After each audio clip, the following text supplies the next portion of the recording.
Good morning and welcome to our thinking this morning. My name's Ceri Thomas. I'm one of the editors here at Tortoise. As you know, we take it in turns to do thinkings at Tortoise. I suspect I've been chosen for this one because people know that it's normally around this time of day that I start thinking about what's for dinner. So I think it's a sort of an appropriateness to me hosting this today. The truth is, actually, I'm always slightly wary of treating myself as typical when we start talking about things like this. Journalists do that far too often, and it's hardly ever true. But I think in the sort of broader sense of how British attitudes to food and eating out and the food industry have changed over my lifetime, how much more important all that has become to us, I guess in some ways my experience isn't that unusual, because eating out certainly wasn't a part of family life when I was young. Like a lot of people back then, we basically didn't go to restaurants. So it was in my 20s really before restaurants gradually became one of sort of life's great pleasures, and they stayed that way ever since. And part of that, I think, is just the general rise in living standards. But part of it is certainly the way that the industry has transformed itself. You know, what you can eat now in London or any of our big towns and cities is just sort of magical compared to what you could do a generation ago. So there we are, and then along comes the pandemic, and the reason I mentioned that long sort of history of my life with food is because it's tempting, I think, to look around right now and think this whole sector is in real trouble. It could be finished, but the truth is we're still at the stage when I think it's impossible really to understand what's really going to go on in the longer term. The obvious point is that we're not going to restaurants now, not because we don't want to, but because we're often not allowed to. It's easy to assume that something in there has shifted forever.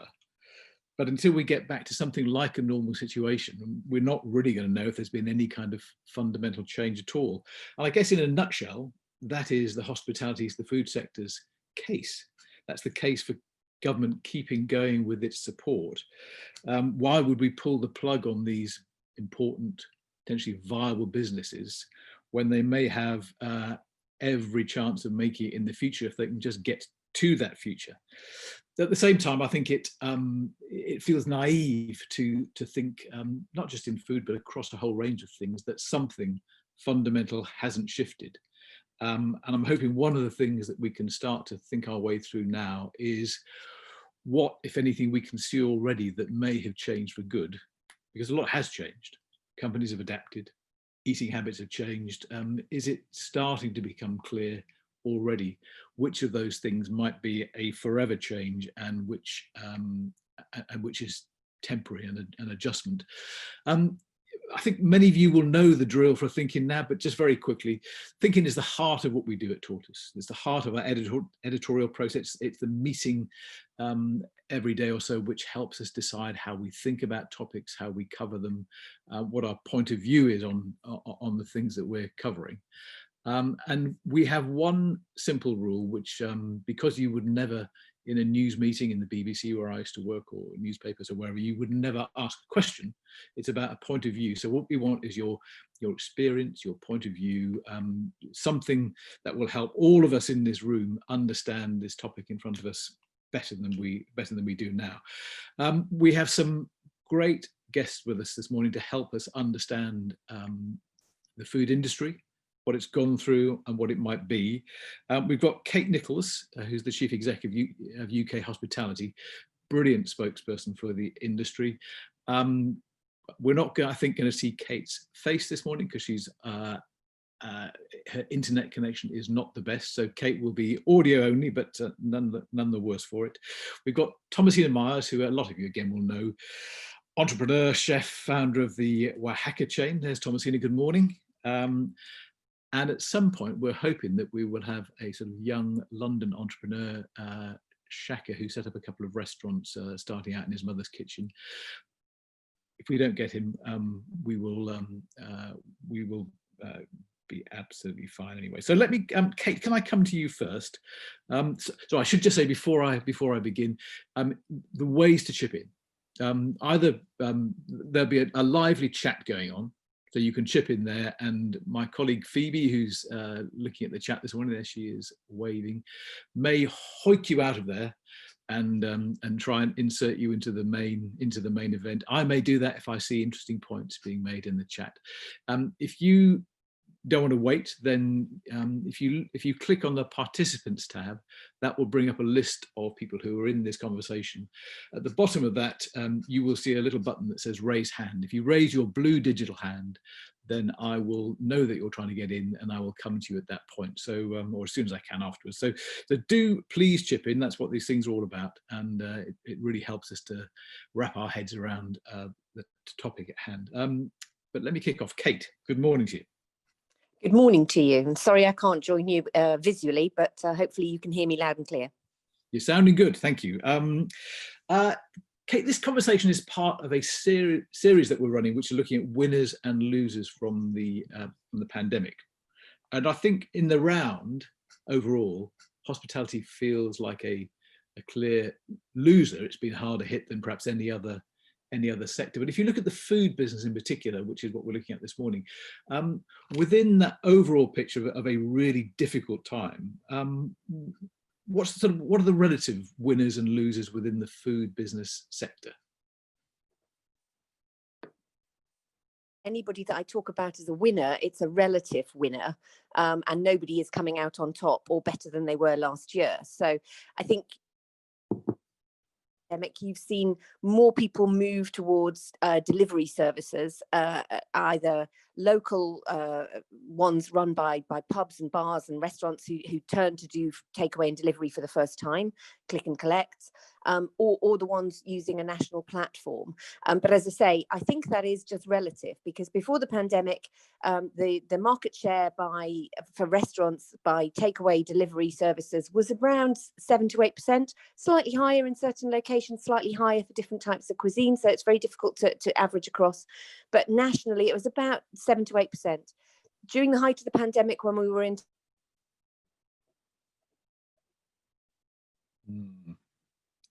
That's not sounding so good, is it?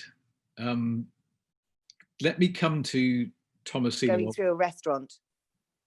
Kate, we're just having some problems with your line.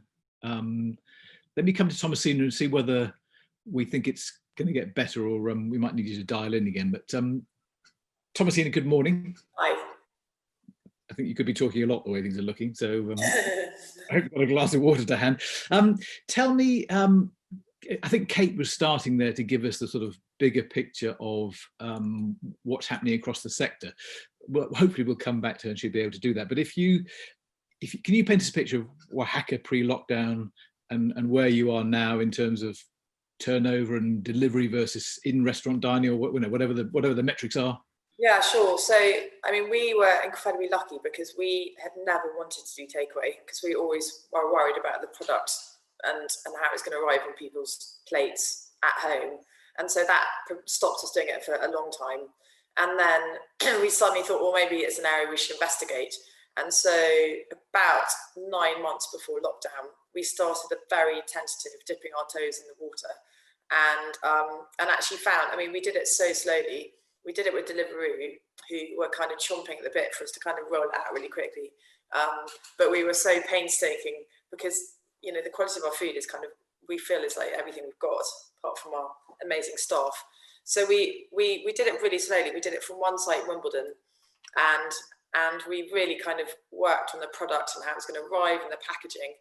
And then, you know, we started getting very good reviews. And so we just had started rolling out to a few other sites when we went into lockdown. And that was the most fortunate thing, because it meant that when we started reopening our sites, it was a really good time to start, you know, putting it into all our sites. And it has been an absolute lifesaver. As Kate said before her voice cut out, it's become a huge sector, and COVID has completely accelerated it. And I think also she pointed out the independents, and it's been really lovely to see the independents in local areas, not only doing their takeaway of their standard product, but also of goods that people are finding it hard to get. So typically you saw lots of people saying coffee and flour, and because everyone started making their own bread. And I thought that was a really fun side of it. But we also have been going through a CVA. So unfortunately, with rents and rates, we saw that the way the customer was going, and the lack of customers, and the fact the rents and rates in some sites just weren't budging. Some of our sites became completely unviable. And I think as a larger picture for the entire industry, the fact that the rents and rates are only upward going is a real issue. And you've got particularly city centres, Manchester, London, Birmingham, where the rates and rents have been growing and growing over the last few years, and they've got to pretty astronomical levels. And yet now we're seeing the customer base is dwindling. And at some stage, there has to be some realignment of that. Apart from anything else, not just from the restaurant sector, but I find the dearth of toy shops as a mother of three a real tragedy. Bicycle shops are closing all over the place. And I think we do have to think about the type of country we want to live in, where there are high streets that have restaurants in them and shops that you can go to, and you don't just order everything on Amazon, where we know, frankly, the people aren't treated very well. So I think as a wider picture of this, we really have to start looking at what kind of high streets we want and what kind of business do we want to support. Yeah, and Thomasina, just to be clear, when you say a CVA, what's that? So basically we went to the banks. It's called company voluntary, and we basically talked to all our kind of landlords, and went through our businesses, and we negotiated. A lot of our landlords have been really supportive, by the way. A lot of them have been incredible. But in the case of where we really saw there was no future, very, very sadly, we shut up shop. So we closed 10 sites, and we had, in Liverpool, when we shut our Liverpool site, we had 3 of our staff tattooing our taco fist on their arms 3 days after they shut our restaurant, which is kind of absolutely tragic.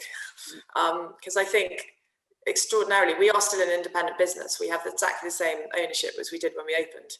So we are still crazily like a family. So it was a very sad moment for us. Yeah, and so as you say, you really just started dipping your toe in the delivery business before lockdown. Yeah. Has that now become an important? How big a part of your business has that become? Well, it depends on the sites, and we're still opening some sites, so it's hard to measure depending on where they are. But it's really big in local areas. We've got a couple of sites in the Westfields where it's harder for the delivery drivers to get in. But our customers, well, we know that our customers were kind of desperate for our product, because once we opened up again, we were really busy. People were really, really excited to come back into restaurants. And I think that side of hospitality is often overlooked. The fact that we provide spaces where people can meet up and socialize. Hospitality is about giving people warm, fuzzy spaces where people can actually chat and see each other. And I think for me, that's been the hardest part of it, not only personally, but talking to my peers and my peers socially and my peers in the business, is that as human beings, we are social creatures, and we actually need to see each other. It's a physiological thing. We're not happy when we don't see each other. And you can see that across the board. There are, all my friends are depressed, even the ones who are safety conscious, frankly, would want it to get back to normal now. They're like, I know my limits. I know what I think is safe, but I want to get back to normal and see my friends. And I think we provide that play, and we do it really safely because we're really tightly regulated, as Kate will kind of test them. So I think it's a tragedy in a way that we're not allowed. And I know that it's really difficult for the government to get it all right. But things like the curfew, which have no kind of scientific basis that they're helping the spread. In fact, many people say they're perpetuating a spread because they're forcing everyone out onto the streets at the same time. But that has had a huge impact on the hospitality. And one of the things the hospitality industry has been campaigning for is to get a Minister of Hospitality in the government, because we support 4.6 million jobs. Many of those have already gone. And this mass unemployment is a real tragedy, because a lot of these people we're employing, 50% of them are under the age of 25. It's going to be incredibly hard for them to get jobs again. We're adding to the purse, so we're collectively adding the tax to pay for the NHS. And it feels like no one in the government actually fundamentally understands the economics of our businesses through the measures they put in. Okay, Thomasina, thank you so much. I'll come back to you shortly, but we've had a few interesting points in the chat, and I've had an excited message. It says Kate is back, so maybe Kate is back. Kate Nichols. Kate, are you there? I think I'm here now. Can you hear me now? We can hear you loud and clear. We lost you just as you were starting to do as the sort of big picture of what's changed. So you mentioned that pre-lockdown there'd been roughly 7 to 8% of the industry had been deliveries, and I think you were just starting to tell us how that had shifted when we lost you. So do you want to pick up where you left off? Yes, of course. So apologies for that, for the internet problems. So out of a total sales, you had, as I say, about 7 to 8% pre-lockdown was takeaway delivery, and it was variable across parts of the country and variable across parts of different cuisines. Because as Thomasina said, which I did manage to hear before I lost my internet, there are not all cuisines, not all restaurants are suited to delivery and takeaway options. And so over the course of lockdown, we got to 13 to 15%. So you can still see an increase, a significant increase, but not anywhere near enough to replace those lost sales through the restaurants themselves, and still that variable nature of delivery services being centred around town and city centres and urban areas, or being more suited to independents. With the Just Eat platforms and click and collect. So you did see a lot of innovation going on in and amongst restaurants and pubs and bars who also started to do food. Got us up to that level of 13 to 15%. It has fallen back now, or it did fall back when we reopened in the summer and people did return, which I think is the big positive to hang on to in all of this. As soon as the restrictions were lifted, we didn't see a permanent change in people's behaviour patterns. People did start to come back out again. It's fallen back. We estimate now it's about 10%, so it fell back, not quite to the levels of previously, but it's very difficult to be able to tell in detail. And I think the other thing you did see was lots of innovation by brands to move towards what we would call omni-channel processes. So where they only had people going in through the restaurant, they also then looked at retail sales, they also looked at delivery of retail meals, but you also saw innovation of cook-at-home packages by some brands, and delivery of things like cocktails, as well as food to be cooked at home. Coach in particular did quite a big cook-at-home range, as well as businesses like Dishoom, Hawksmoor, and Gary Usher up in the northwest.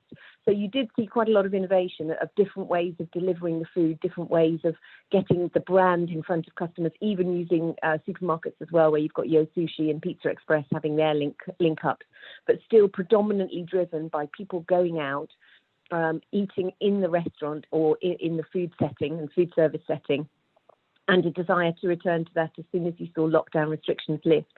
So I think overall, although you had some winners who did very well out of delivery and takeaway, the overall conclusion would be not sufficient to redress the balance of lost sales from across the estate and across the business, and not enough, having had 2 good months of trading, relatively good months of trading, not enough to get us back into a break-even territory and to be able to sustain us through a further 6 months of restrictions and potential closures. So quite a fragile state of the industry as we come out into the beginning of November. Trading levels year to date down 73% for the sector as a whole. And as I say, even in those 2 good months of July and August where we were trading with minimal restrictions, the sales just got to break-even level. Right. And Kate, because there's this constant sort of question about whether the measures that are being imposed on food and hospitality are appropriate and sort of commensurate to the size of the problem. Have you got any kind of evidence for how many people have caught COVID in a restaurant in the UK? There is very little evidence to suggest people have actually caught COVID in a restaurant in the UK. We know, we did some research recently, we know that there are about 60 million customer visits a week to an eating out venue. Now that might be a grab and go, it might be sandwiches, might be full sit-in eat out restaurant.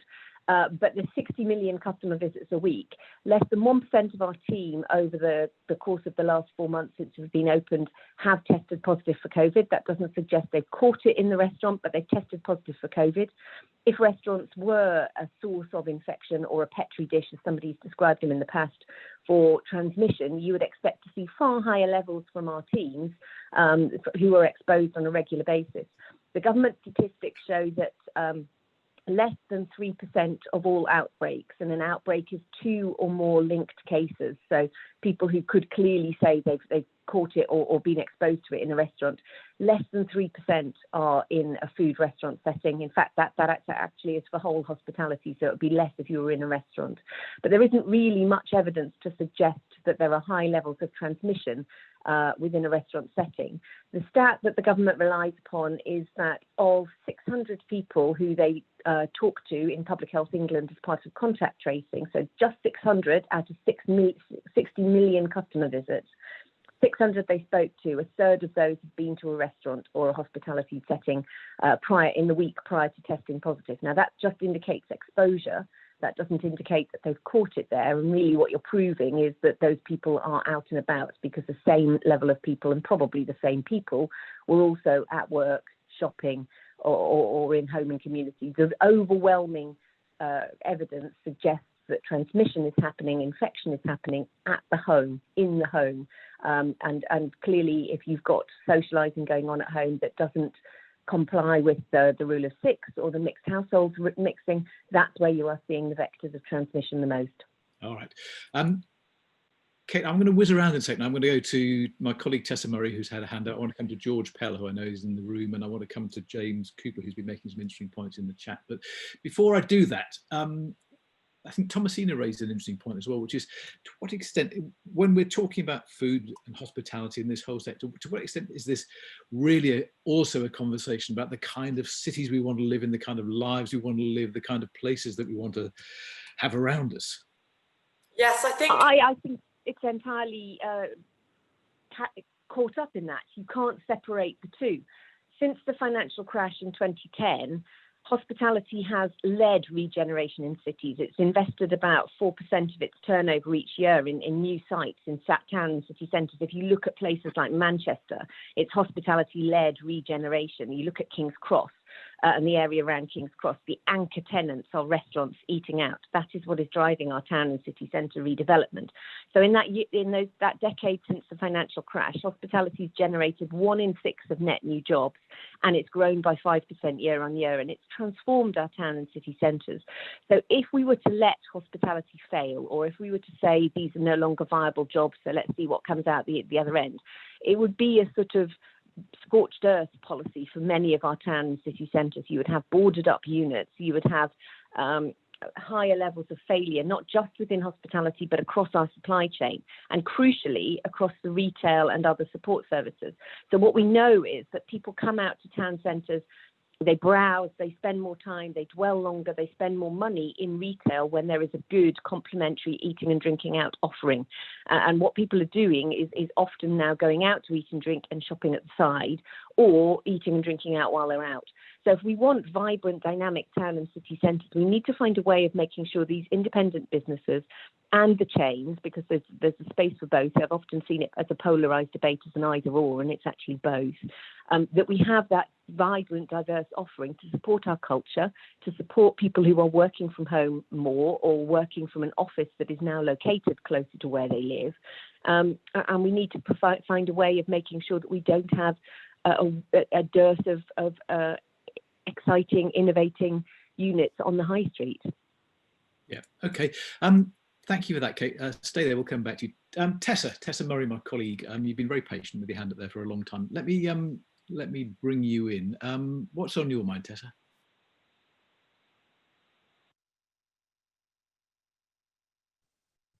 Maybe not a lot.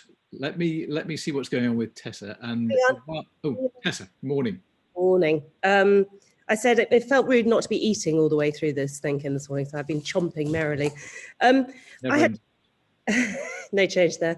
I had a couple of thoughts. One was, in a way, the business model of restaurants has always been so precarious.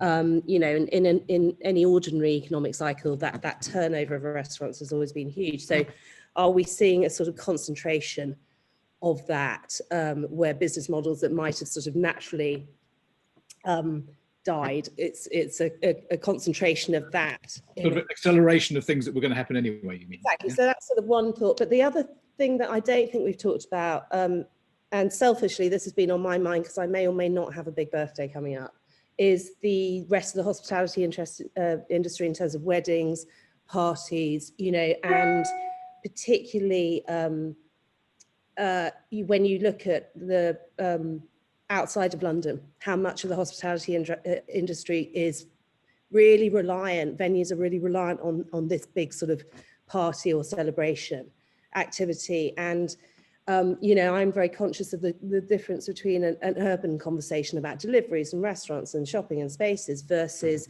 a rural economy, particularly hospitality dependent coastal towns, where the seasonal reliance on hospitality is so huge. And I mean, I messaged you earlier, Ceri, about a couple of outliers that I've spoken to friends who have restaurants in the Southwest, and it seems if your model is strong, you're doing okay, but everybody else is falling by the wayside. So there were just two other points I want to make, which was the urban versus rural conversation and the wider hospitality interest in terms of events and celebrations. And basically, will I be able to have my 50th next summer? Will, Tessa, somehow. We'll figure it out. Say, Ceri, no, I think you meant to say 40th, Tess. That's what I was queuing you up for. Okay. Let me bring George Pellen. George is from L'Escargot, which I think, George, are you there? Is the oldest French restaurant in London? Is that right? That's what we claim. Yeah. Truth. I think that's. I think so. Yeah. 1927. Okay. In its current site, yeah. We won't investigate too hard on this call. So those of you who don't know L'Escargot, it's actually not far from the Tortoise office. It's a kind of classic, beautiful old city centre restaurant.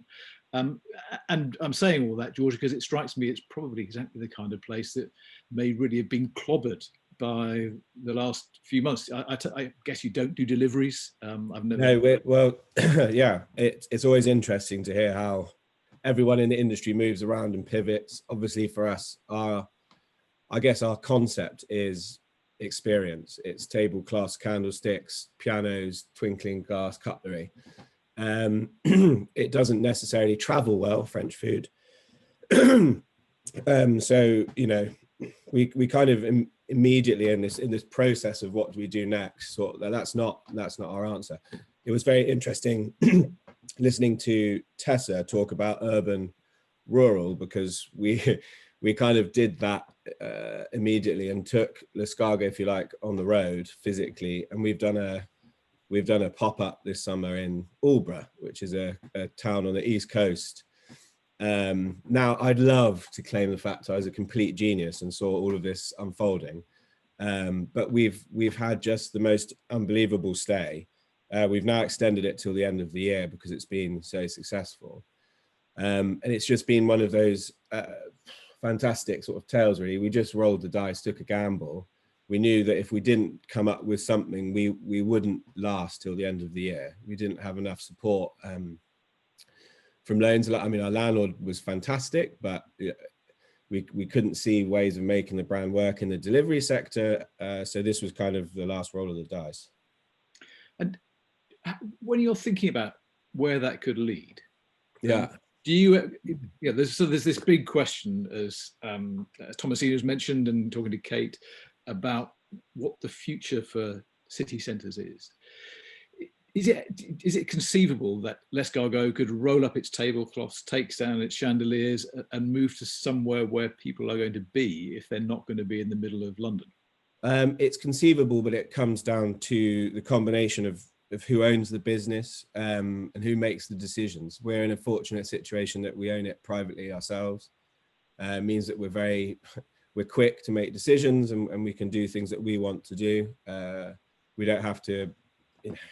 We don't have a lot of shareholders that tell us what to do and dictate certain,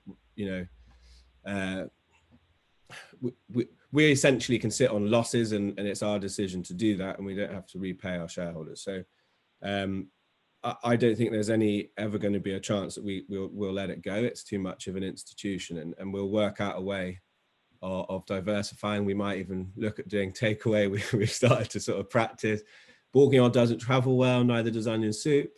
Snails are hopeless. So I think maybe takeaway won't work. But we're looking at creating an online shop. We're looking at white labeling some products, importing some stuff from France, which is proving impossible with EU restrictions as well. Maybe some Christmas hampers. So we'll try and modernize the product for sure, and the brand needs to go through that. So that's the positive out of all of this, is that we've asked ourselves questions in terms of what L'Escargot is capable of that we wouldn't have done before. But, you know, the greater loss is so much greater than, you know, maybe selling a few snails and all. But yeah, it's been good fun. Okay, George, thanks for that. We'll come back to you. I want to, in a minute, I think, just turn into the level and the nature of government support for the food business, because I think the signals are that it's still, you know, insufficient. But I want to bring in James Cooper if I can, because James, I think you've been making some really interesting points in the chat about the way that you have adapted your food business to cope with these circumstances. Can you tell us how you've gone about it? Yeah, of course. So we're sort of, again, a different sort of food business, a really quite small business. It's just me and my partner. We started it the beginning of 2019, initially making hot sauce and pickles and kimchi, selling it on markets around East London. So that was our core business, and that was sort of progressing nicely across 2019.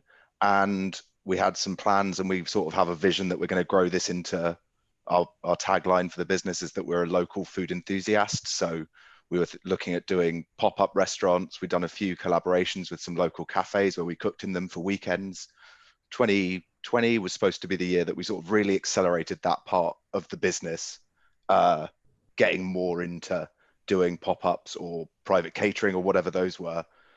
We had a pop-up planned with a cafe in Leighton that was going to be a 2-month residency of us cooking there. That was in April and May. So obviously when the virus hit, that immediately fell by the wayside.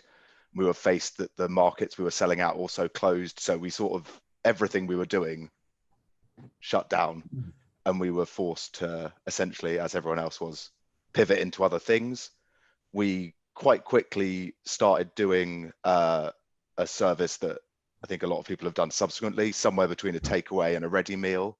So we do a 3-course meal on a Friday that you order during the week, and we deliver it, and you have to do, I guess, we do 95% of the preparation. You do the last 5% at home and end up with a meal. So we just launched that sort of on a whim, did it almost trialed with some friends and got it going. And within, I guess, the first week, just off selling it via social media, we were doing as many as we could physically make in our kitchen every week. It was fantastic. It felt like we'd invented this business model that was just brilliant, and we were over the moon, which is great. And we did that over the summer. And then we saw, as the rules changed in London, quite a significant drop off in the take up of it as people had more options to go back to restaurants. So we've carried on, we've gone back to the markets. And I guess the thing that's we found most difficult really is that because this is obviously such an unusual time, as a small business, it makes it hard to plan or think about the future. You know, we're in a great position that we can pivot and try new things, and we've moved all our sales online and have started doing online sales for our core products, which has also been great. But it's just really hard to assess whether what we've hit upon are sound business ideas that are going to work in the future, or immediate responses to this situation we find ourselves in. So yeah, it makes it really difficult to know where we take things or how we plan for growth, I suppose. At the moment, we're still doing everything in our house. Yeah, we're thinking about whether we should. It sounds incredibly hard work, and as if you're having to reinvent the business plan every few weeks. But at the same time, I suppose if I've got my sort of glass half full, then you are presumably you're trying stuff you would never have tried, you were learning stuff you would never have learned, and at the end of this, if you can keep your head above water long enough, you will come out with a range of ideas that you wouldn't have had before, which which might be useful in the long run. Oh yeah, absolutely. Like I think it's it's great, and it's obviously a real positive that because it's just the two of us doing it, as long as we're doing well enough to sort of keep a roof above our head, we don't have the concerns that George or Thomasina have about, staff, rent. Really, like, we're in a very lucky position to do for those parts. It's hard to complain about that. It's just difficult to know where you take things in the future. Yeah. Okay, James, stay there. I just want to now just have a little run around this question of, because I think it relates very cleanly to that idea of what kind of cities we want to live in, what kind of towns we want to live in, what the future for, how much we care about the future for young people who often find their first toehold in the job market in hospitality. Kate, let me come back to you if I may, because I think it's pretty obviously the case that Rishi Sunak, when he changed the job support scheme last week, he didn't just tinker with it. I mean, he just ripped up the old plan and came up with something entirely new. Can you just remind us what the level of support is now for people running, food businesses and others, and whether you think it's enough now to keep businesses afloat until we start to discover what's viable and what's not? Kate, are you there? All right, doesn't sound like it. Let's try Thomasina. Can I put that same question to you, because I imagine you must have. Hello, can you hear me? Oh, Kate, you can. Yes, thank you very much. Did you hear me? Sorry, it was saying I'd been muted by the host, so I was trying desperately to unmute, but I think you were blocking me. But hopefully now you can hear me. Yeah. So yes, I think the fact that there was a comprehensive tear up of the winter economic plan sort of 3 weeks on, I think is part and parcel of the recognition of the pain it was going to cause to hospitality and the economic importance of hospitality to our town and city centres, but also our rural locations. And I think, as you were touching on in the question, employment for young people. I think that's always driven what the Treasury has been doing. And there's many times that they said in public meetings that the reason that they were devoting so much support into the job market in hospitality or backing hospitality was because we have 3.2 million people employed. 50% of them are young people. We disproportionately employ 18 to 24-year-olds, women, part-time workers, and ethnic minorities. So that is very much at the forefront of the Chancellor's mind when he looks at that support. So the support at the moment is almost exclusively directed towards keeping people in jobs. And at the moment, the package is, if you're closed, the people can't work at all, and you're in those tier 3 locations, because by default, restaurants, pubs, bars, cafes are closed in those locations unless they choose to reopen. 2/3 of wages is paid direct, and you've covered that big overhead. And if you're open, you provide a minimum of 20% of normal working hours. The government tops that up. And there is a 5% employer contribution on top of that, so that the worker gets 73% of normal wages. And the reason that the focus has been on that is, as I say, to try and make sure that there's an incentive to get people back to work and keep them in work, even if it's for a short number of hours, to provide that incentive. And also because, having dealt with business rates, so this year the government gave us all a business rates holiday, and gave rent protections to delay and defer rent until the end of the year. Labour is our biggest overhead and our only mechanism for dealing with the uncertainties and the vagaries that everything is being thrown at us.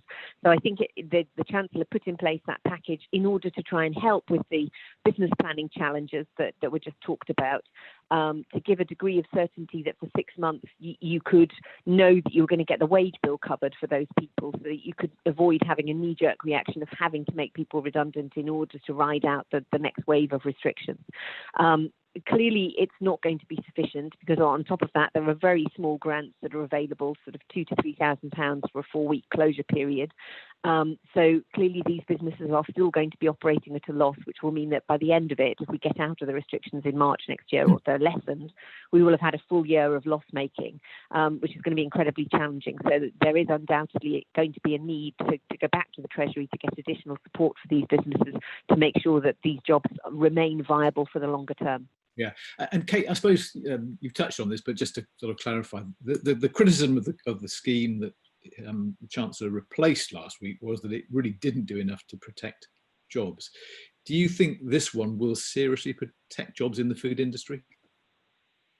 I don't think it's going to be able to protect every single job. The only thing that we would have had to be able to do that was an extension of the flexible furlough scheme that we've had before. The challenge that we faced with the old scheme required you to schedule a minimum of 33% of normal hours, and to then make an employer contribution on top of 22%.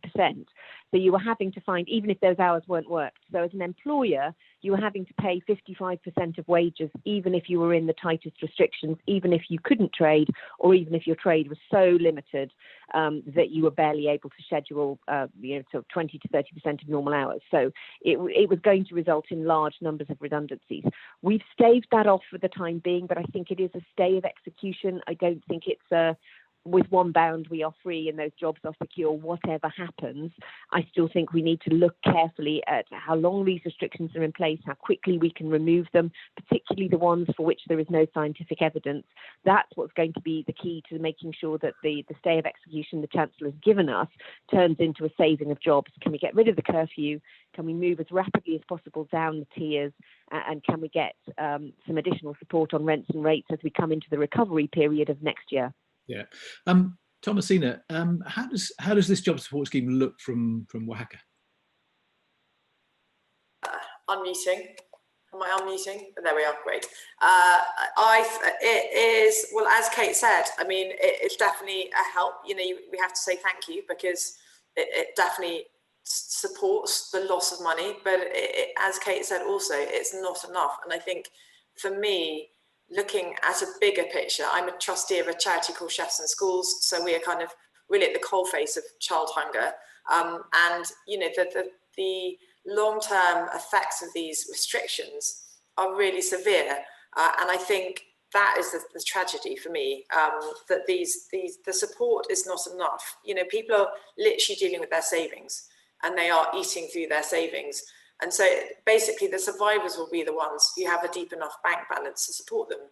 And yet we know that the whole nature of hospitality is people don't have hugely deep pockets. They're running on tight margins. So I think it's a real tragedy, particularly if you look back to the fact the infection rates are so low, according to Public Health England. And also if you talk to any operator, Jeremy King was in the papers the other day talking about the fact he'd had 2 of his employees test of COVID across 6 months. Remind us who Jeremy is, Thomasina. Jeremy King of Corbin and King and lots of many restaurants. He's talked very eloquently about this and about the you know, we know because we see our staff and we're all having to cut hours for them and they're really finding it a struggle to make ends meet. And then on the flip side, you know, the services we do, which is feeding people good food. I mean, diet-related disease kills 90,000 people a year. We know that cancer kills 500 people a day. You know, I think when you're in the coalface of it and you're talking to your peers and you know how dire it is, and you know how many jobs are on the line and how many millions of jobs there are in this sector, it does feel, it feels not in a good balance. If you're talking about, you know, public health, long-term public health, you know, these job losses are not going to be very sustainable across the whole economy, and it is pretty dire. Okay, I'm going to pause for a second, and then I think hopefully we can come back and just try and sort of peer through a glass darkly and try and figure out where, you know, what might have shifted in the long run and what might just be temporary. But my colleague Phoebe put together the slides that you saw when you were waiting to join the conversation this morning. And I think it'd just be useful just if you would just run us quickly through these, Phoebe, because they'll give us an idea of what the situation has been before we try and think our way through what it might be. Yeah, absolutely. And I'll keep it short because I know we haven't got much time left. But yeah, so me and Ceri were chatting. We kind of wanted to give a wider perspective on the restaurant industry. So this is from DEFRA's Family Food Survey. So unfortunately, before 2000, they don't ask the question, do you go and eat out, which would be good information to have. But even since 2000 up to 2018, you can see that steady increase upwards on the amount of money spent on eating out. So this is pounds per week, so from 1076 to 1372, and clearly that adds up over the year, and also still on domestic supplies of food, but it is on the rise. And the next slide. And then they also have some really interesting data, if you're curious, on food supplies bought. So they give a really good survey, and takeaway pizza, takeaway kebabs, fish and chips, and those purchases by households since 1974.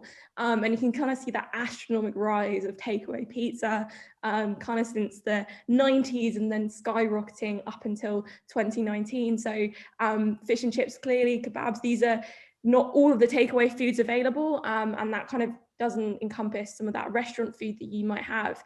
But clearly we have more of an appetite for eating out and taking that food home as well. Great to see fish and chips holding its own, Phoebe, isn't it? Yeah, it is. I you know, the British side of it as well, the kebab and fish and chips.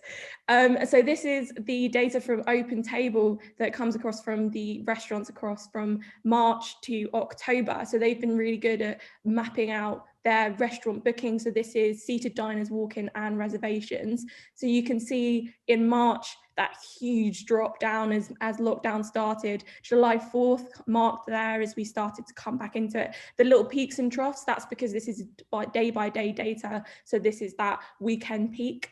And then Eat Out to Help Out, you can see that huge rise upwards on the other side of it with the Monday to Wednesday.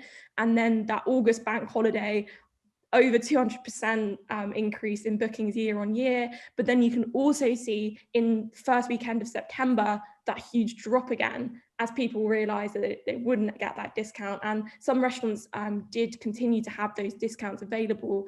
But again, you can see October, and we're coming into it now with tier 2 lockdown and tier 3 lockdowns, it is starting to drop again. So yes, they're keeping a really good record of that. And then on food delivery services, this was a study done by Deloitte last year on third-party apps and their impact. So this is your Just Eats, your deliveries, your Uber Eats, and you can see there that as much as most of it is still eating at home, on-premises dining is quickly being encroached on by delivery, either from the restaurant itself or collection from the restaurant, or delivery through third-party apps or collection through third-party apps. And that forms a really large part of the restaurant business now. And then the next slide. So yeah, finally, we just kind of wanted to look a bit more about restaurants already being in danger. It's a headlines reading, these restaurants are closing and these jobs are being lost is not a new thing. And we'd have seen those similar casual dining restaurants that have been closed during lockdown. So in 2019, you can see that from the Insolvency Service, 1,452, which is a 5-year high.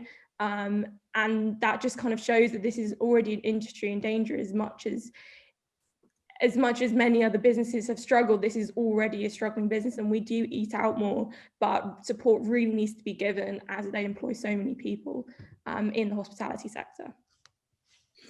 Phoebe, thank you. And that last slide, I think, let me just come back to you, Thomasina, if I can, on the basis of that, because I suppose one of the questions, we've got 10 minutes to go on this conversation. One of the things that interests me is, what are we trying to do here? Are we trying to get back to the situation before COVID? Is that what you're trying to do? Are you just trying to get back to January this year? Or given that we saw that actually the sector was already under quite a lot of pressure for some of the reasons you talked about, rising rents and all that, are we aiming for something, are you aiming for something new and different when we get through the other side of this? Yeah, for sure. I mean, we looked at lockdown. I mean, we were really busy in lockdown because we were working with chefs in schools to feed.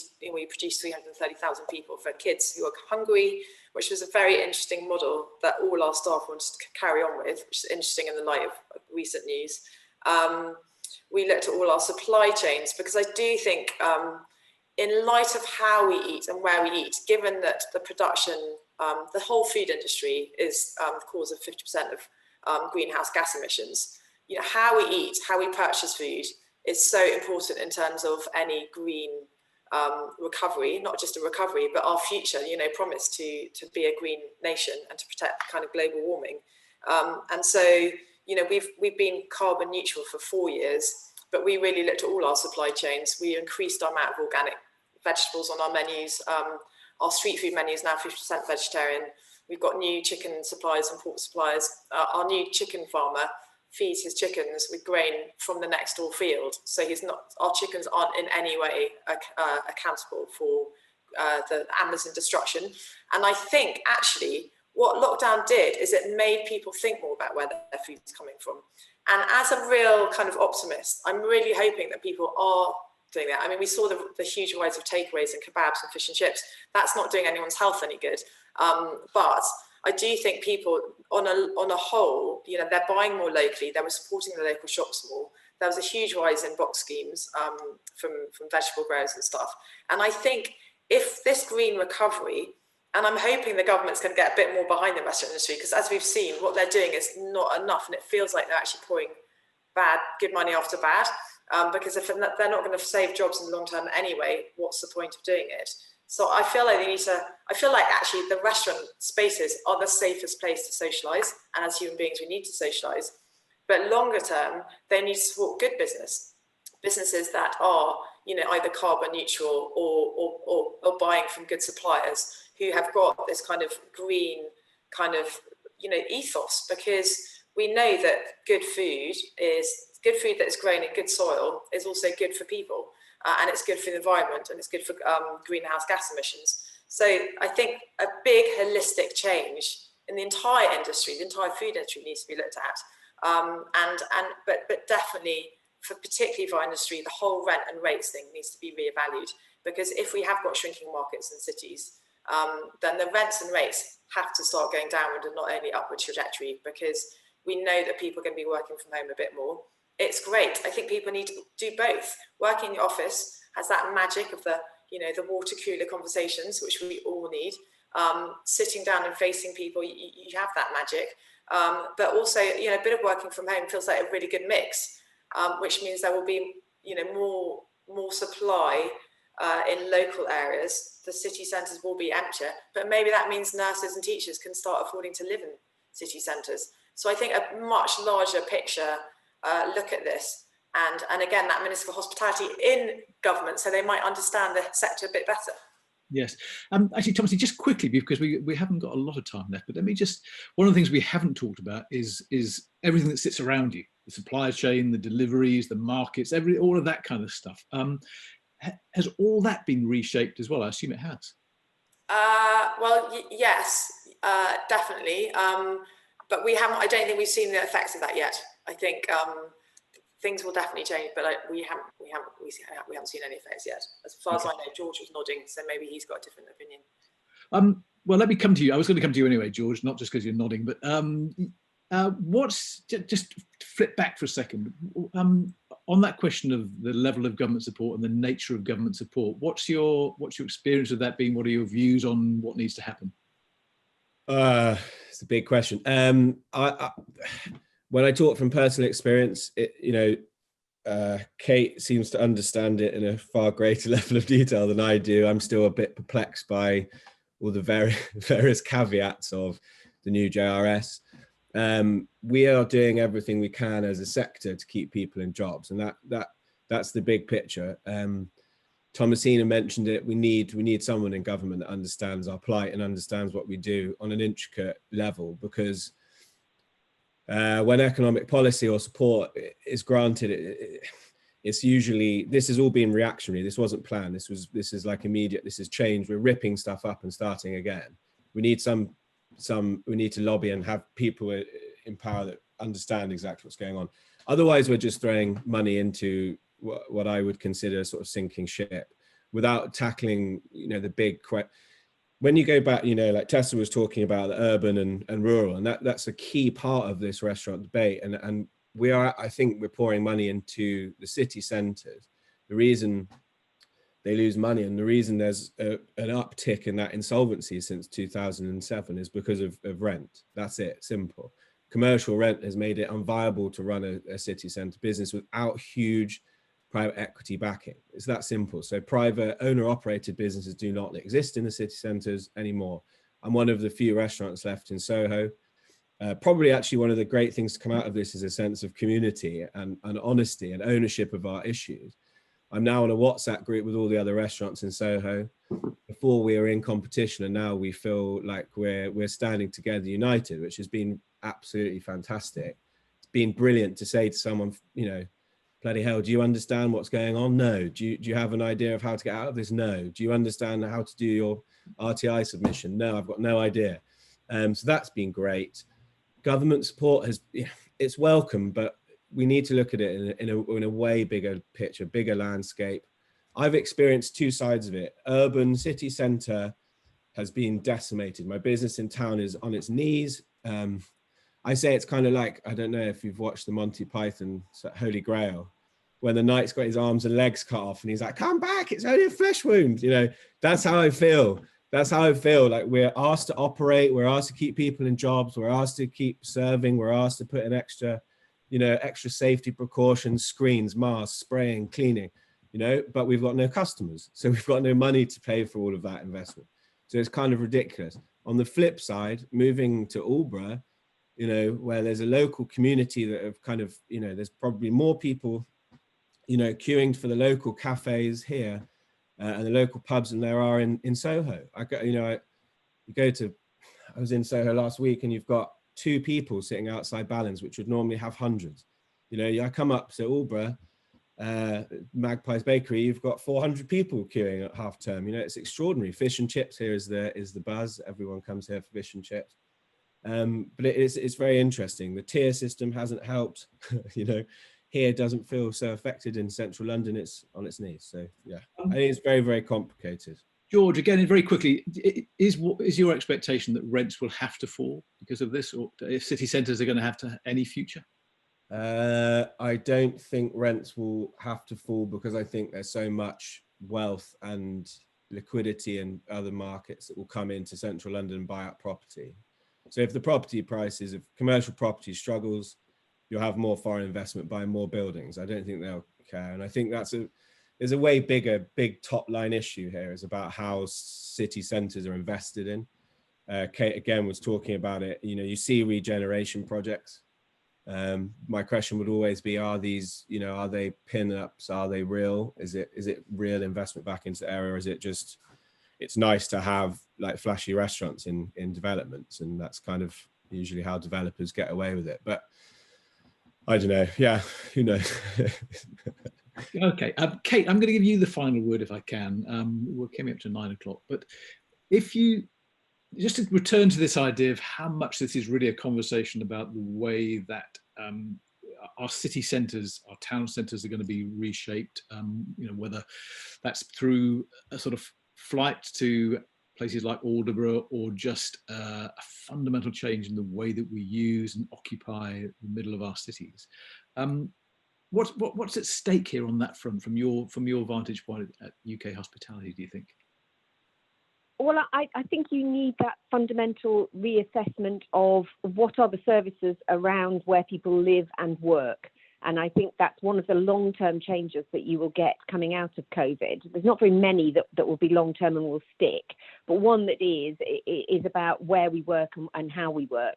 And I think that's really relevant for our town and city centres, but it's also relevant for our suburban commuter towns. It's relevant for our villages. It's relevant for our sort of secondary towns, because I don't think people are going to be going back and returning to 9 to 5 days a week commuting in. And therefore, you're going to need to have services that suit that hybrid working in town and city centres, and hopefully you'll get more residents moving back into some of those town and city centre locations, which is the problem that we've got at the moment. We've sort of seen a shift of residents out, and therefore there's no customers to replace those from the commuters. But equally, you know, I live in Ealing, a sort of, you know, London village. All of the shops, etc., and the restaurants around there are predicated upon families and people who are shopping and going out at the weekend, but are not there during the week because they're working. So again, there's a need to shift those services around to make sure that you've got the right mix of services. And again, you'll start to see people coming back into working closer to where they live. That is going to take time to feed through. And you mentioned restaurant redundancies, you know, and restaurant insolvencies. This has always been a slightly precarious business because it has high net profit margins. So we need to make sure that people understand the need to get to about 70, 80% of profit, in 80% of turnover, in order to start making a profit. So very tight net profit margins, which to sort of flex and redevelop and move forward and grow your business from 1 to 2 and 2 to 10, etc., etc. And that's why it's so vulnerable to any changes in the cost base. And what you've seen over the last sort of 3 to 5 years, which has impacted on our town and city development, is a successive tightening of the cost base to such an extent where that margin is almost non-existent. So there's no resilience. The issue around the number of insolvencies matters less when you're in a growing market and you've got lots of people opening new stuff. What we've seen this year, and to an extent last year, is that the number of closures has outgrown the number of openings, and that's what we need to get back into balance. So we've lost 25,000 outlets. We need to get that back into balance. That's why it's so critical that when it comes to April, we don't go back to the new normal of property. We do need to have a reassessment of rents. We need to get rid of upward-only rent reviews, which affect only hospitality. And we need to make sure that the business rates don't come back in at that high level. That holiday needs to be extended for at least a year. But we need to make sure that the broken model is fixed. Let me jump in there because we've already run over and I do need to let people get on their way. So thank you so much for taking part this morning.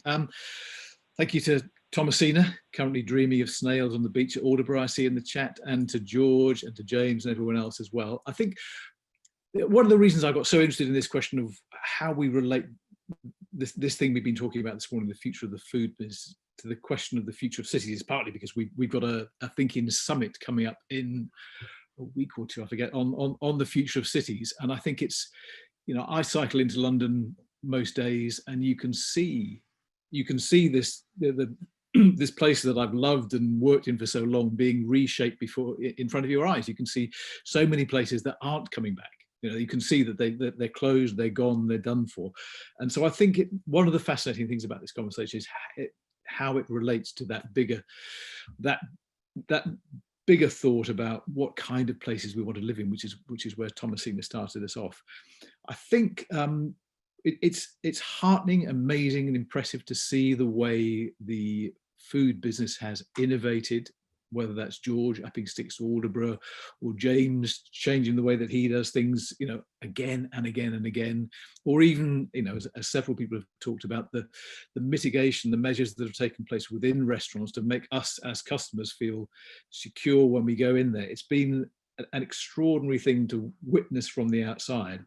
I think we need, as Tortoise, to keep an eye on the effect of the Chancellor's new revamped job support scheme. We've been generally critical of Rishi Sunak. My colleague James Harding has this phrase that he's always a pound short and a week late, and I think, leaving aside his very, very early interventions, that's a pattern that is troubling and causes businesses in food and elsewhere to take decisions to lay people off very often, when if they'd known what was coming in 10 days' time, they might not have had to do that. So I think we need to keep across that, the effect of that scheme.